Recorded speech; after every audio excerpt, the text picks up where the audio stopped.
संबलपुर गांव में सुबह की पहली किरण के साथ ही सोहन अपने खेत में हल चला रहा था। उसकी माथे पर बल पड़ी हुई थी, पर आंखों में संतोष था। सोहन, आज 10 क्यारियां और जोतनी है। फसल अच्छी होगी तो बच्चों के लिए नए कपड़े ला पाऊंगा। वहीं उसी घर में रघु आंगन में पालथी मारे बैठा था और उसकी पत्नी प्रीति उसके कान भर रही थी। प्रीति, सारा दिन यह बड़ा भाई साहब हल चलाते रहते हैं और तुम चारपाई पर आराम। आधा खेत तो इनके नाम है ही। अब इनकी नई बहू भी आ गई है। कल को ये अपने बच्चे करेंगे तो हमारा हिस्सा भी निकल जाएंगे। रघु, तू चुप कर प्रीति, वो मेरा भाई है। प्रीति, भाई भाई वो होता जो तेरा भला सोचे। ये तो तुझे अपना नौकर समझते हैं। अगर ये दोनों यहाँ से चले जाए तो पूरा खेत पूरा घर हमारा हो जाए, फिर तू राजा बन बैठेगा। यह बात रघु के मन में जहर की तरह उतर गई। उसने एक दिन मन गढ़ंत झूठ बोलकर पिता से शिकायत की कि सोहन उसकी पत्नी सानू को ताने मारता है। रघु, बाबूजी, मैं और नहीं सह सकता। भैया ने आज सानू भाभी से कहा कि वो इस घर की लक्ष्मी नहीं, बोझ है। बाबूजी, सोहन इधर आओ। गुस्से से बुलाया। सोहन दौड़ता हुआ आया। सोहन, क्या हुआ बाबूजी, आपने बुलाया? बाबूजी, तुम अपने ही बड़े भाई को गलत सलत बोलते हो। थोड़ी सी भी अक्ल नहीं है। निकल जा मेरे घर से, अपनी शक्ल मत दिखाना। फिर सोहन पिता के चरण पकड़ते हुए, बाबूजी। बाबूजी, मैंने ऐसा कुछ नहीं कहा। ये सब झूठ है। मैं अपने ही बड़े भाई को ऐसा क्यों बोलूंगा? मुझसे कुछ गलती हुई हो तो माफ कर दीजिए पिताजी।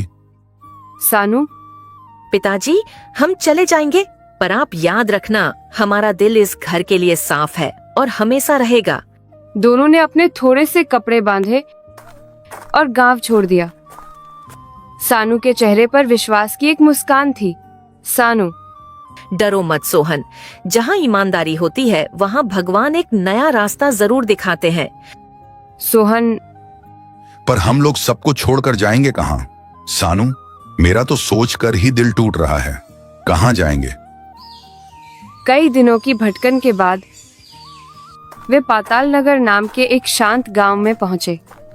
गांव के बाहर एक टूटी फूटी झोंपड़ी मिली जिसमें वे रहने लगे। अगली सुबह, सोहन, सानू, तुम घर की साफ सफाई करो। मैं काम देखने जाता हूँ। कुछ खाने का भी नहीं है ना। मैं जल्दी आऊंगा। सानू, अजी ये गांव हम दोनों के लिए नया है, संभल के ठीक है और अपना ध्यान रखना। सोहन, ओ मेरी प्यारी बीवी, इतना टेंशन मत लो। मुझे कुछ नहीं होगा। जब तक तुम हो मुझे कुछ नहीं होगा। अच्छा, मैं चलता हूँ। ये बोलकर सोहन जाने लगता है। चलते चलते वो एक राशन दुकान के पास पहुंचा। सोहन, भाई किया, आपके पास कुछ काम मिलेगा? सुनील, नहीं भाई, मेरा खुद मुश्किल से गुजारा चलता है। सोहन जाने लगता है।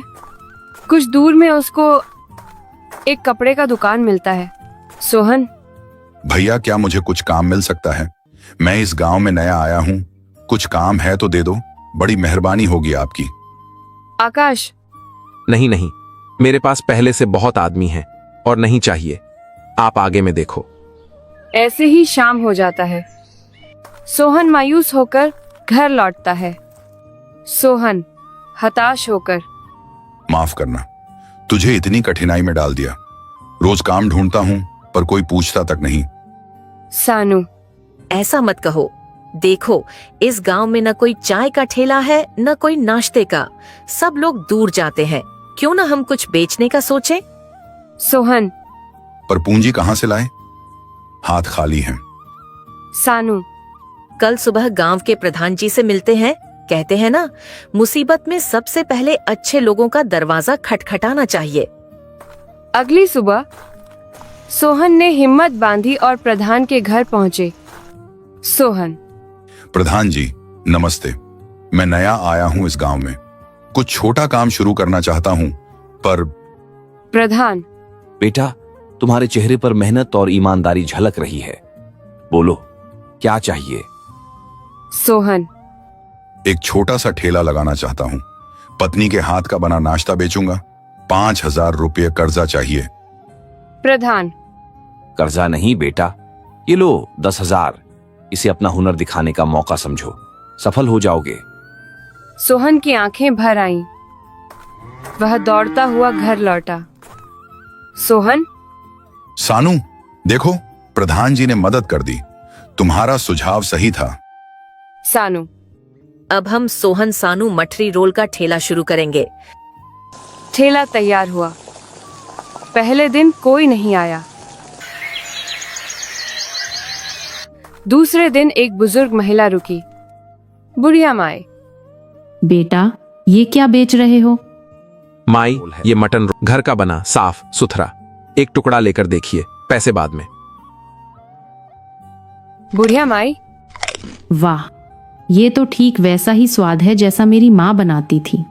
लो बेटा, पैसे, और कल मैं अपने पोते को भी लाऊंगी। तीसरे दिन एक मजदूर रामू आया। रामू। भैया, ये क्या है? कितने का है? सोहन। मटन रोल है भाई, पेट भरने वाला, बस 20 रुपए। रामू। एक दे दो भैया, मैं भी तो देखूं कि मटन रोल कैसा है। सोहन। जी बिल्कुल, आप चेक तो कीजिए, फिर बोलिएगा। रामू पूरा रोल खाकर। अरे वाह, इतना स्वादिष्ट। लो पैसे, कल से रोज आऊंगा और 10 और लोगों को भी लाऊंगा। ऐसे ही मुँह ज़बानी विज्ञापन से पूरे गांव में धूम मच गई। सोहन सानू का मटन रोल एक मशहूर नाम बन गया। 6 महीने में ही उन्होंने एक अच्छा मकान किराए पर ले लिया और खुशहाल जीवन जीने लगे। सानू। सोहन, देखो तो आज 1,000 रुपये की कमाई हुई है। सोहन। सब तेरी बदौलत सानू, तू ही तो इस मटन में अपनी ममता मिलाती है। यह खबर संबलपुर पहुंची तो रघु का पारा चढ़ गया। रघु। क्या? वो मूर्ख भैया और उसकी बीवी ठेला चला रहे हैं और कमा रहे हैं। ये नहीं चलेगा। मैं कुछ करता हूं। उन दोनों को मैं चैन से नहीं रहते देख सकता हूं। प्रीति। तुम्हें जलना चाहिए। मैंने कहा था ना, वो तुमसे ज्यादा चालाक निकलेगा। अब क्या करोगे? रघु। मैं कुछ करता हूं। उन दोनों को मैं चैन से नहीं रहते देख सकता हूं। रघु ने गांव के 2 बदमाशों कालू और चुन्नू को बुलवाया। रघु। सुनो, पाताल नगर में मेरे भाई का ठेला है। वहां जाओ, रात में ठेला तोड़ डालो, सामान लूट लो। ये रहे 5,000 रुपए अग्रिम। कालू। ठीक है साहब, काम कर देंगे। उसी रात कालू और चुन्नू ने आकर ठेला तोड़ डाला। आटा, मसाले, बर्तन सब लूट लिए। अगली सुबह दिल दहलाने वाला था। सोहन टूटे ठेले के पास घुटनों पर गिरकर, हे भगवान, ये क्या हो गया? हमने किसका बुरा किया था? सानू।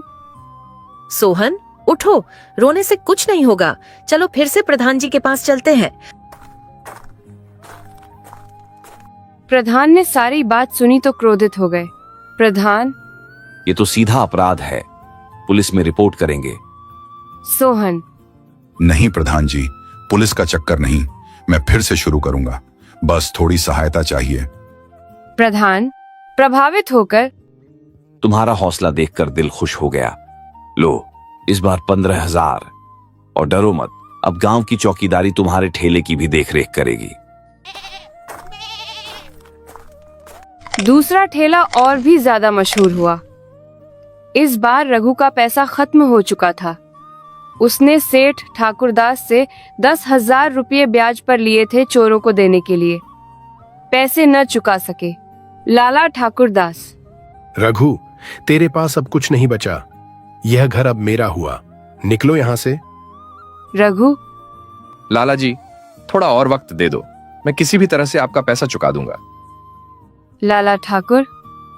नहीं नहीं, अब हम तुमको कोई मोहल्लत नहीं दे सकते हैं। जो दे दिए सो दे दिए, अब निकलो। प्रीति। अब कहाँ जाएंगे हम?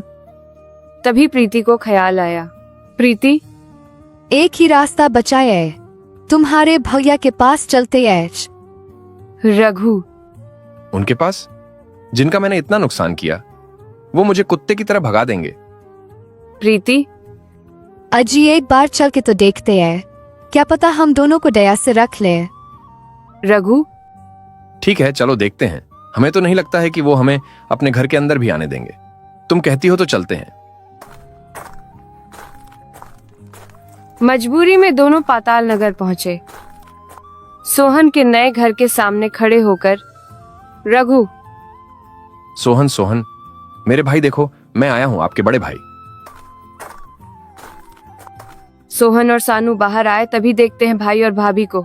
सानू आश्चर्य से, अरे रघु भैया और प्रीति दीदी, आप दोनों आइए, अंदर आइए। सोहन, क्या बात है, सब ठीक तो है? रघु और फूट फूट कर रोने लगा। रघु,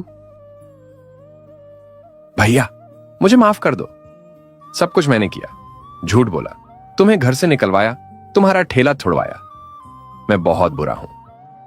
सोहन, चुप हो जा रघु, भाई कभी भाई से गुस्सा थोड़े ही रहता है। तू आ गया, बस यही बहुत है। सानू मुस्कुराकर, आज से यही तुम्हारा घर है। भूतकाल को भूलकर नए सिरे से शुरुआत करो। चारों ने मिलकर काम शुरू किया। सोहन और रघु ठेला चलाने लगे, सानू और प्रीति खाना बनाने लगी। प्रीति का स्वभाव भी बदलने लगा। एक दिन प्रीति, एक बात कहो, तुम्हारे मटन रोल में एक छोटी सी चीज और मिला दो, थोड़ा सा सौंफ का पाउडर, स्वाद और बढ़ जाएगा। सानू, बहुत अच्छा ख्याल है प्रीति, आजमाते हैं। नए स्वाद ने जादू कर दिया। कुछ ही सालों में उन्होंने भाइयों का मटन तंदूरी ठेला नाम से एक बड़ी दुकान खोली, जो पूरे इलाके में मशहूर हुई। दिवाली की शाम है। नई हवेली में चारों एक साथ बैठे हैं। बच्चे आतिशबाजी कर रहे हैं। रघु, भैया तुमने मेरी जिंदगी बचा ली, सिर्फ रहने को घर नहीं, इंसान बनना भी सिखाया। सोहन, रघु, खून का रिश्ता हमेशा गर्माहट देता है, बस हमेशा याद रखना, ईमानदारी और मेहनत से कमाई हुई एक रोटी लालच से मिले सोने के ढेर से कहीं ज्यादा कीमती होती है। चारों की आंखों में खुशी के आंसू और चेहरों पर संतोष की मुस्कान थी। उनकी कहानी पूरे इलाके में भाईचारे की रोटियों के नाम से मशहूर हो गई।